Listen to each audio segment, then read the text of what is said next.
The sun was just peeking over the horizon as I guided the big white and blue Bookmobile into Maplewood Ridge, a picturesque suburban community with immaculate lawns and carefully trimmed hedges. My palms felt clammy on the steering wheel, partly from excitement, partly from nerves. This was the first stop of our new route, bringing free books and literacy programs to neighborhoods that requested us. For me, it was the realization of a dream, bridging the gap between public libraries and families who might not be able to visit them easily. I was Rebecca Jones, a librarian employed by the State Library Commission. At 29 years old, I had devoted most of my adult life to promoting literacy, especially for children. And the Bookmobile?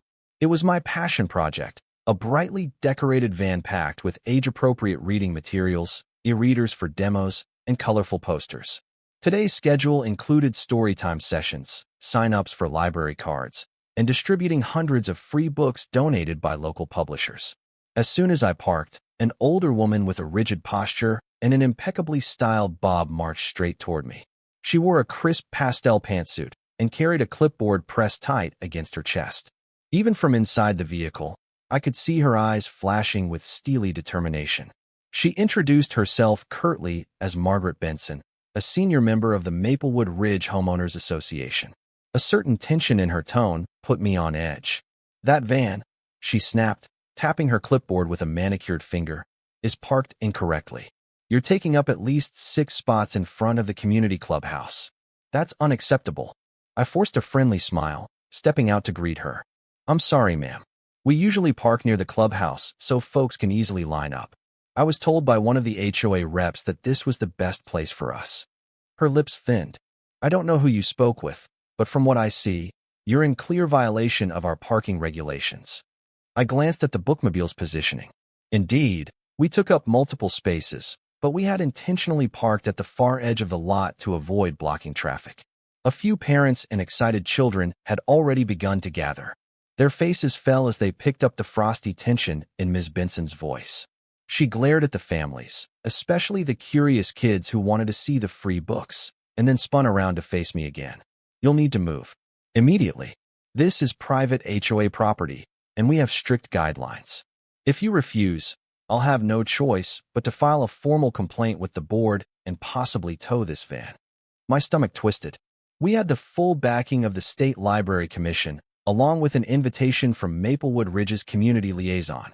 Yet, Ms. Benson, a woman quickly earning the nickname HOA Karen in my mind, was threatening to shut us down. Listen on, because what started as a routine Bookmobile visit is about to spiral into a tense standoff you won't believe. And we'll see if even the official state literacy program can hold its ground against a determined Karen. Despite the threatening start, I tried to keep my voice steady. "We actually have permission from the Maplewood Ridge Community Events Committee," I explained, handing Ms. Benson a printed copy of the permit. "It states we can park here from 9 in the morning until 2 in the afternoon. We're offering free storytime sessions and library services for children and adults who can't easily get to the main library." She snatched the paper, scanning it with narrowed eyes. A muscle in her jaw twitched. "I see. But the entire board did not sign this. Only a few names here, including Ms. Ainsworth, the committee chair." She rolled her eyes. "I suppose this was never formally approved by the broader HOA membership." My pulse quickened. "Ma'am, that's typically how it works. The events committee organizes gatherings and obtains the necessary permits. The rest of the board usually trusts their recommendations."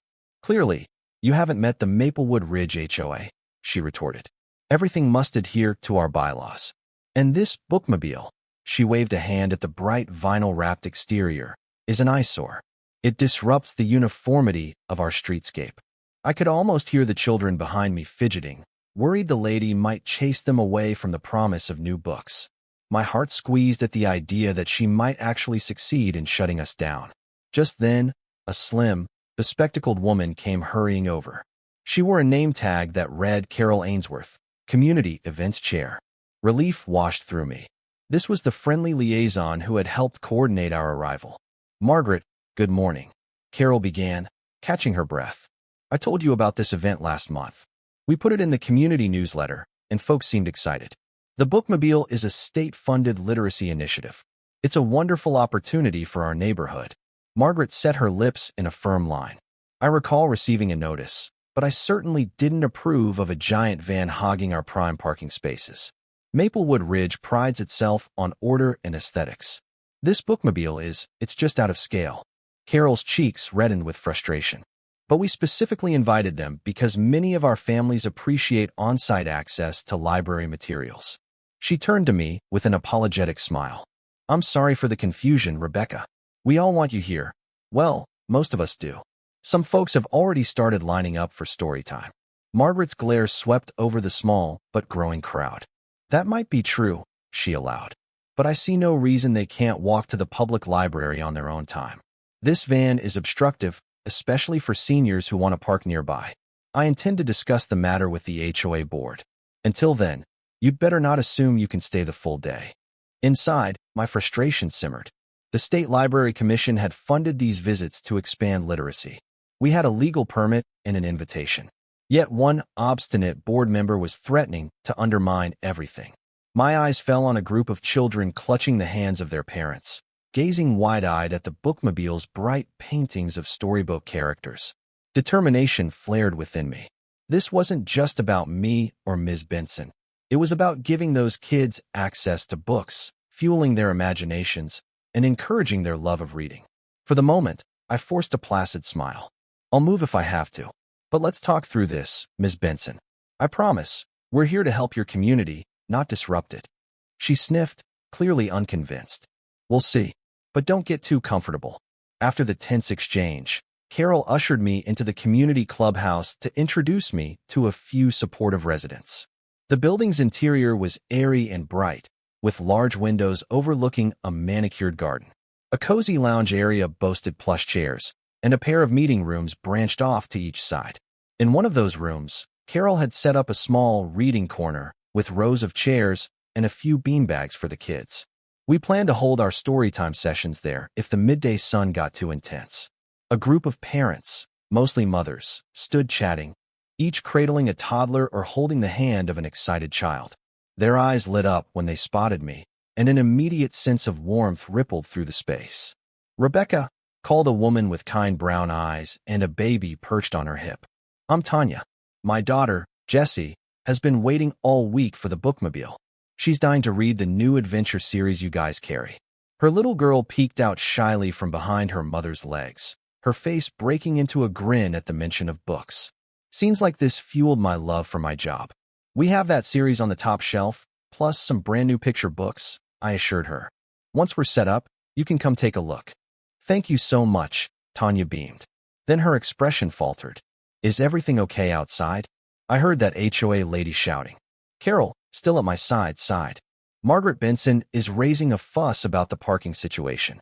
But we've cleared the event with the city and the rest of the HOA committee. It should be fine. She'll have to back down. The mothers exchanged wary looks. One of them, a petite woman named Emily, whispered, Ms. Benson has a reputation for bossiness. She once threatened to have our kids' bikes impounded because they were left in the cul-de-sac for 5 extra minutes. She even scolded the mail carrier about the color of his uniform, claiming it clashed with the neighborhood's palette. A hush fell. I swallowed back a surge of frustration. How could someone so petty hold so much sway over a community's affairs? Still, seeing the eager faces around me restored a spark of hope. We'll do our best to keep the bookmobile here as planned, I said gently. For now, how about we start with an early story time in that reading corner? Once the kids get excited, Ms. Benson might realize how valuable this is. Carol nodded with a grateful smile. Exactly. Let's focus on the positive. We have over 100 families who registered for this. That number astonished me, and a surge of pride washed through me. Then we definitely want to make it happen. So, I grabbed a stack of colorful children's books and began setting them out. As the kids gathered on beanbags, I launched into an animated reading of a well-known fairy tale, voicing each character with lively enthusiasm. Giggling squeals and wide-eyed gazes filled the room, banishing the tension from my mind, for a time, at least. Yet, in the back of my mind, I knew Ms. Benson was still lurking, likely drafting some new complaint or corralling the unsuspecting HOA board members to her cause. The real question was how far she'd push, and whether the bookmobile and the children's access to free books would end up in jeopardy. The morning flew by as I alternated between reading stories in the clubhouse and handing out free books from the bookmobile parked outside. Carol organized a sign-up sheet for library cards, which proved a massive hit among older kids who wanted the independence of checking out books on their own. In between sessions, I discussed reading levels, recommended titles for reluctant readers, and answered queries about upcoming author events. Despite the warm reception from families, an undercurrent of anxiety persisted. Every so often, I'd glance up to see Ms. Benson marching around the clubhouse exterior with her clipboard, jotting notes.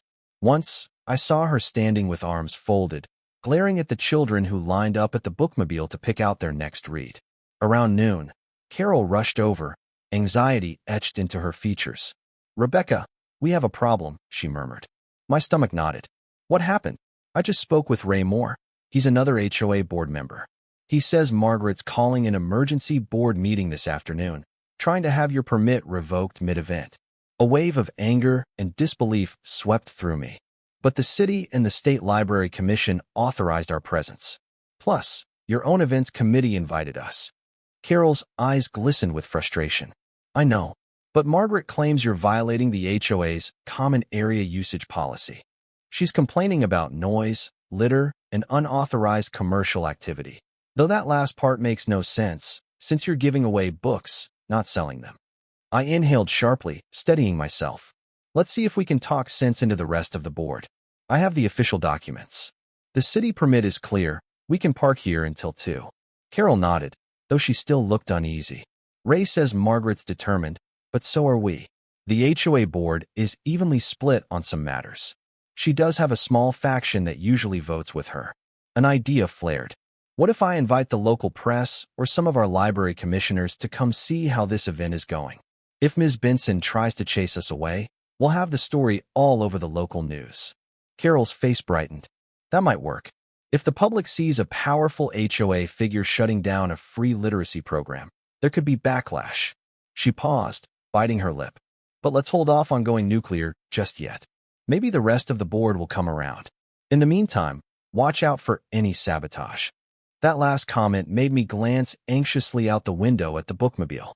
We were handing out books from tall plastic bins. Kids were returning them after reading short passages or simply checking them out for the week. Ms. Benson hovered in the background, occasionally scowling and tapping notes into her phone. I returned outside, determined to maintain an air of calm for the sake of the families present. Yet my mind churned with worry. This was no longer a trivial annoyance. If Ms. Benson managed to sway the board, we could be forced to pack up and leave, depriving the community's kids of an opportunity they clearly cherished. And if that happened, how many other neighborhoods would Ms. Benson's example inspire to reject our bookmobile visits? Would a single HOA Karen manage to sabotage a statewide literacy initiative? By early afternoon, the crowd around the bookmobile swelled, with teens dropping by to request young adult novels and seniors checking out large print books. The sizzling summer heat made the van's air conditioning a welcome refuge, and I caught a few parents thanking me for simply providing a cool place to browse reading materials. Yet, a tense hush fell when Ms. Benson suddenly appeared at the top of the clubhouse steps, flanked by 2 men and 1 woman who appeared hesitant but resolute. They were presumably the rest of the HOA board, summoned for the emergency meeting. She motioned them toward a small conference room visible through the glass doors. They disappeared inside for what felt like an eternity, while Carol paced anxiously near the entrance, waiting for some sign of their decision. Eventually, the door opened, and Ms. Benson, wearing a triumphant smirk, beckoned Carol to join them. Before slipping inside, Carol shot me a meaningful look, equal parts dread and determination. I resumed passing out books, forcing a cheerful demeanor while kids browsed. But my heart hammered with uncertainty. Minutes ticked by, turning into a half hour, then more. People started wondering aloud if the event was about to end. Parents looked over at me with questioning eyes, sensing the tension in the air. Finally, the conference room door swung open. Carol emerged, her face blank, arms crossed tightly. Ms. Benson strutted behind her like a cat that had cornered a mouse. She raised her voice, addressing everyone in the vicinity. "Attention, folks. The HOA board has deliberated on the bookmobile's presence. We have determined that, Under our bylaws, any vehicle larger than standard parking space dimensions is restricted from occupying common area lots for extended periods unless it's an HOA-approved contractor or emergency vehicle. As such, we are ordering the immediate removal of the Bookmobile from this property. A sharp gasp erupted among the parents and kids. My vision blurred momentarily, anger mingling with dismay. Carol parted her lips, but Ms. Benson pressed on. We tried to accommodate you, but the rules are the rules. This van is simply too large, and the noise from your activities has disrupted our quiet community. Please take an hour to pack up and depart. The stunned silence broke with outraged murmurs. Children clutched their newly acquired books as if they feared they'd be confiscated. One tearful little boy asked, "Does that mean no more story time?" I bit my lip, resisting the urge to snap back. Instead, I spoke as calmly as I could muster. "Ms. Benson, if you force us to leave, you're denying these children and residents their chance at free library services. We have official state approval for this initiative. If I call the State Library Commission, they might have a different perspective." She shook her head with a dismissive air. "This is private property, Ms. Jones. Your state approval doesn't override our HOA bylaws." My pulse pounded. Private property or not, Maplewood Ridge's board had initially granted us access through their own events committee. This reversal smacked of Ms. Benson's personal vendetta. She pivoted to the crowd. "You all have until 2:30 to wrap it up. After that, I'll have the towing company on speed dial." A wave of protest rippled through the onlookers. The kids, unaware of the political underpinnings, simply registered a heartbreak that the magic of the Bookmobile might vanish.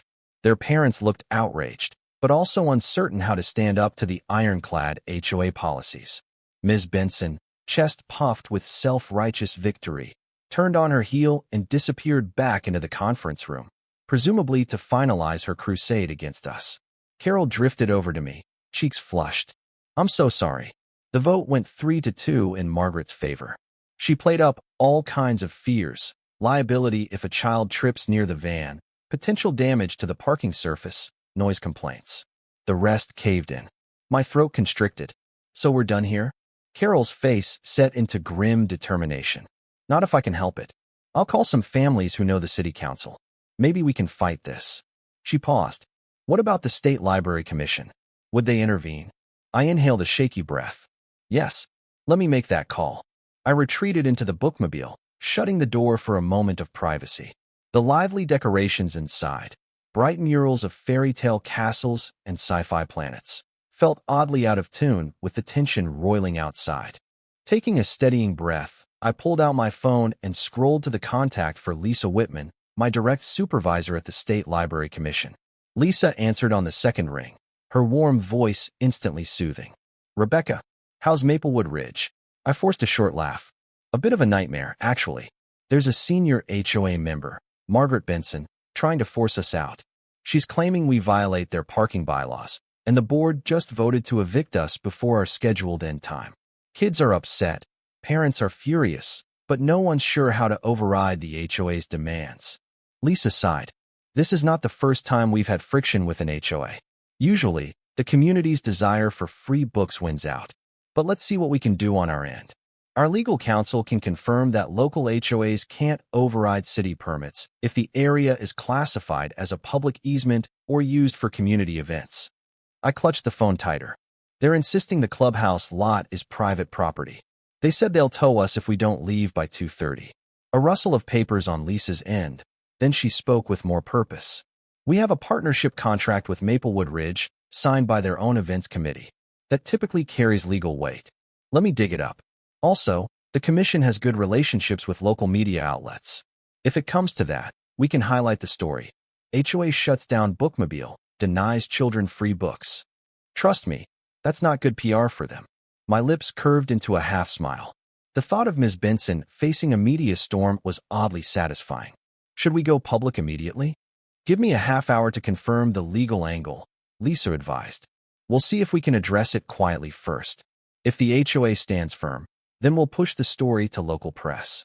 I breathed a sigh of relief. "Thank you, Lisa. I'll let Carol know. Meanwhile, I'll keep distributing books until they drag me away." When I ended the call, I stared at the vibrant interior of the Bookmobile, the shelves brimming with stories waiting to be discovered. The thought of letting Ms. Benson's petty power play shut that down fueled my resolve. I wouldn't yield without a fight. I stepped back outside to see Carol whispering with a group of anxious parents. A handful of older children milled around, uncertain if story time was canceled or still happening. Some looked on the verge of tears. Forcing a smile, I raised my voice. We're not leaving yet, folks. In fact, let's gather for another story on the lawn. How about a fairy tale adventure? A wave of relief and small cheers greeted my words. The children promptly plopped down on the grass, fanning themselves in the warm afternoon sun. I selected a breezy tale of knights and dragons, determined to keep the magic alive. Even as my heart pounded with the reality of Ms. Benson's threat, I felt a sense of peace settling over me. Whatever it took, I intended to stand up for these families and ensure they got their books. By 1 o'clock, the tension had spread through Maplewood Ridge like wildfire. Parents who had shown up in the morning texted friends, explaining that the bookmobile was on the verge of being evicted. The children, who had been reveling in story time and rummaging through bins of colorful paperbacks, became crestfallen when they overheard talk of towing trucks. Yet, that sadness morphed into something new: anger. It wasn't long before a modest protest took shape near the clubhouse entrance. Mothers and fathers with strollers or toddlers in tow began to cluster, exchanging outraged whispers. A father named Dominic, a tall, broad-shouldered man who typically kept to himself, emerged as a sort of spokesperson.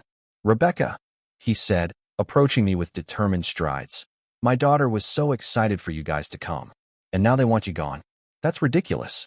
We pay HOA fees. Shouldn't we get a say in which events happen here?" I nodded vehemently. That's my understanding, too. Carol's been trying to rally support, but Ms. Benson strong-armed the board. Dominic's jaw set. "Then we'll talk to the board ourselves." A small but vocal group formed around him. They marched toward the conference room, only to find the door locked. Someone inside must have decided to keep them out, presumably to avoid confrontation. That only fueled the crowd's frustration. People started knocking on the glass, demanding the board come out and explain themselves. Moments later, Ms. Benson appeared through the glass door, face twisted in annoyance. She cracked the door open, just enough to speak. "Please, calm down. The board has made its decision based on bylaws. This is not a debate." Voices rose in a cacophony, challenging her. "We pay dues. Our kids want the bookmobile. You can't just override the events committee." Margaret attempted to respond, but the wave of dissent drowned her out. She slammed the door, returning to the safety of the closed session. Meanwhile, Carol, looking uncharacteristically fiery, whispered to me, "I just texted local Councilwoman Mary Delgado. She's always supported literacy initiatives. I bet she'll come down here in a heartbeat if she catches wind of this nonsense." I nodded. I also called my boss at the commission. "She's talking to our legal team. We might escalate this to the press if the board won't budge." We shared a tense glance. Another half hour to our eviction deadline. We needed a breakthrough, and soon. The sun beat down with midday intensity, heightening the sense of urgency. Families who initially intended to leave after picking their books stayed, unwilling to abandon the bookmobile. Some set up lawn chairs in the shade, passing out water bottles and snacks as if settling in for a standstill. Whispers of "we'll form a human chain if they try towing" circulated among the more fervent supporters. I kept the bookmobile doors open, encouraging kids to browse. Even if we did end up forced off the lot, I wanted them to get every chance to pick out a book or two, maybe more. This might be the last time we'd make it here, if Ms. Benson had her way. Inside the clubhouse, the locked conference room remained silent, fueling speculation about what the board was plotting next. Carol hovered near the entrance, repeatedly checking her phone. At 1:15, it buzzed. She read a message, eyes lighting up. "Councilwoman Delgado is on her way," she announced in a hush to me. "And guess what? She's bringing a local news crew. They happen to be covering another event nearby." My heart soared. That could be the leverage we need. Ms. Benson might back down if the media spotlight is on her. 15 minutes later, an SUV pulled up, and out stepped Mary Delgado, a sharp-dressed woman in her 40s, known for championing education reform. With her were two local reporters, cameras slung over their shoulders. They cast curious glances at the large crowd gathered around the bookmobile. Ms. Delgado wasted no time. She marched straight to me and Carol, offering a brisk handshake. I heard there's trouble with your literacy outreach. I gave a condensed version of the situation, finishing with Ms. Benson's 2:30 ultimatum. Mary Delgado's expression darkened. I've worked with the State Library Commission for years. They have full approval to operate in any public or cooperative community space that invites them. Maplewood Ridge invited them, so it shouldn't be an issue. Carol nodded vigorously. We have the documents to prove it. But Ms. Benson claims the board's authority trumps all. She's even threatened towing. Mary Delgado turned to the reporters, who had begun filming the bookmobile and interviewing parents. We can't let that happen. This initiative is part of a statewide push to increase literacy rates, particularly among children who struggle to reach traditional libraries. One of the reporters, a woman named Stephanie Lynn, thrust a microphone toward me.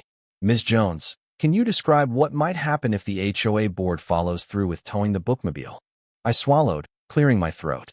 Well, they'd effectively deny hundreds of children free access to books and set a precedent that an HOA can override a state-approved literacy program.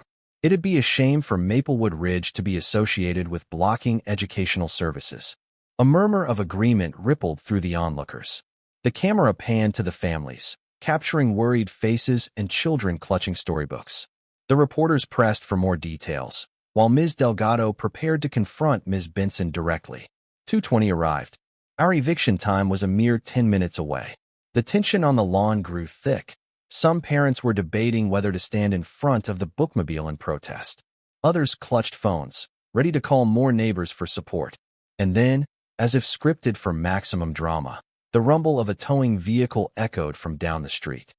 Heads whipped around to see a big tow truck turning the corner, its bright orange lights flashing. My heart leaped into my throat. Ms. Benson, apparently, hadn't waited until the last second to make good on her threat. As the tow truck rumbled to a halt near the bookmobile, a hush fell over the gathering. The driver, a stocky man in overalls, climbed down and consulted a piece of paper, likely an order from Ms. Benson. Parents and children instinctively shuffled closer to the van as though to protect it, forming a loose circle around the bookmobile's perimeter. My stomach twisted. This was really happening. The tension in the air was almost suffocating, but I squared my shoulders. I would stand my ground. Whether or not I had the authority to physically stop them, I had the truth on my side and a newfound ally in Councilwoman Delgado. Ms. Delgado, flanked by the local reporters, marched right up to the driver. "Excuse me, sir. May I see your towing order?" He blinked at the camera and microphone in his face, then shrugged. "I just got a call from Ms. Benson, said a big van was illegally parked, blocking multiple spaces. She told me to remove it." Ms. Delgado gestured toward the bookmobile's city permit taped to the windshield. "This is a state vehicle operating under a legal permit. If you tow it, you'll be interfering with a government-authorized literacy program. Are you prepared to face the liability that comes with that?" The driver's eyes flickered with uncertainty. A crowd of children and families stared at him with anxious and defiant expressions. Ms. Benson, nowhere to be seen, had evidently retreated into the clubhouse, leaving the towing man to deal with the fallout. Stephanie Lynn, the reporter, aimed her microphone at him. "Sir, do you plan to proceed with towing a van full of children's books and reading materials? Is that something your company is comfortable doing?" He backed away, glancing around nervously. "Look, I'm just doing my job. If the property owner wants it gone." "And who exactly is the property owner?" Ms. Delgado pressed. "Maplewood Ridge is a private HOA, yes, but it includes common areas allocated for community events. The bookmobile was invited by the official events committee. Ms. Benson is not the sole property owner here." The man looked flustered. Let me call my boss. I don't want trouble." He retreated to his truck, presumably to phone the towing office. The cameras continued rolling, capturing every uncertain step. The crowd exhaled collectively, some parents cheering softly. A small girl raised her library book in triumph, as if brandishing a shield. Then, the clubhouse doors swung open, and Ms. Benson finally emerged, followed by two board members who wore uneasy expressions. Her composure had cracked. She looked livid, possibly having realized the cameras were broadcasting live footage to local news. "What is the meaning of this?" she demanded, voice shaking with anger. She marched toward the tow truck, ignoring Ms. Delgado at first. "I asked for immediate removal. Why hasn't it been towed?" The driver looked at her, then at Ms. Delgado, then at the cameras, and threw up his hands in exasperation. "Lady, I'm not towing anything until I get confirmation it's legal. I'm not risking a lawsuit." Ms. Benson's fury twisted her features. This is private property, and that monstrous van violates our bylaws. It is absolutely legal to remove it. Councilwoman Delgado stepped forward with quiet authority. Ms. Benson, I'm Mary Delgado, representing the City Council. I verified that this bookmobile is operating under a city-approved permit and state authority. I strongly suggest you let it remain until the event ends. If you proceed with towing, you'll be stopping a sanctioned literacy program and possibly exposing the HOA to legal action. Is that really worth it, ma'am? A hush descended. The cameras captured Ms. Benson's reaction, eyes flashing, nostrils flaring. Her lips parted, but no words came. It was clear she hadn't anticipated such a public confrontation. Behind her, the two board members exchanged glances. One of them, an older gentleman, coughed awkwardly and stepped forward. Margaret, maybe we should reconsider. We don't want to become the face of anti-literacy in the press. The other board member nodded. Yes, I've never opposed the bookmobile. The parents clearly support it. This might be a bad look for us. Ms. Benson's gaze flitted between them, betrayal etched on her face. But she was cornered. The parents, kids, camera crew, and an authoritative city council member stood in unified opposition. At last, Ms. Benson let out a shaky exhale. Fine, she spat. Let them have their books. But mark my words, next time we'll enforce the rules from the start. Now, driver, you can go. There's nothing to tow. The man shrugged, relieved. He hopped back in his truck and rumbled off. A victorious cheer erupted from the parents, echoing across the manicured lawns. Children clapped, jumping up and down in pure delight. I caught Ms. Benson's eye for a split second. Beneath her fury, I glimpsed the wounded pride of someone who had just lost a very public battle. With a huff, she spun on her heel and stormed back inside, slamming the clubhouse door behind her. The relief was overwhelming. I slumped against the bookmobile's open door, letting the wave of cheers and applause wash over me. Carol darted forward, hugging me tight, tears of gratitude shimmering in her eyes. You did it, she whispered. You all did it. Councilwoman Delgado approached next, offering a firm handshake. This was a group effort. You deserve the credit, though. Thanks for fighting for our kids and standing up to overreach. The cameras remained rolling, capturing the aftermath. Parents continued hugging one another, forming an impromptu line to thank Ms. Delgado, the reporters, and me for championing their children's right to read. A short while later, the reporters asked me for a final statement. Summoning a calm yet resolute tone, I said, We're grateful that the bookmobile can stay and serve everyone who wants books. Reading should never be restricted by petty rules. We hope this stands as an example. Literacy benefits the entire community. Some parents clapped. One little girl waved her newly borrowed picture book in the air, beaming for the camera. I saw Ms. Delgado smile broadly, apparently satisfied that her presence had diffused the standoff. Eventually, the news team packed up, promising to air the segment that evening. Carol, relieved beyond words, busied herself organizing a final story time. Meanwhile, a new wave of families, those who'd caught wind of the confrontation through social media, arrived, determined to show their support for the bookmobile. Standing at the threshold of the van, I greeted each child with a renewed sense of pride. Ms. Benson's attempt to shut us down had backfired spectacularly, galvanizing the community to stand behind us. Yet, a small part of me wondered if this victory would spark further retaliation from Ms. Benson. People like her rarely admitted defeat without harboring grudges. Over the next few days, the Maplewood Ridge bookmobile incident exploded across local media outlets. A short news clip showed Ms. Benson's attempted towing fiasco, spliced with interviews from outraged parents. Headlines read, HOA blocks bookmobile, nearly tows children's literacy van, and state-backed library program almost derailed by HOA rules. The online reaction was swift. Social media users condemned Ms. Benson's actions, calling her cold-hearted, petty, and blind to the needs of children. The Maplewood Ridge HOA board found itself inundated with emails and phone calls demanding accountability. Some questioned whether Ms. Benson should remain on the board at all. Carol kept me updated, sending me screenshots of the meltdown on the community's online forums. Many residents posted supportive messages praising the bookmobile. A few of Ms. Benson's allies tried to defend her, citing property rights and rules about large vehicles.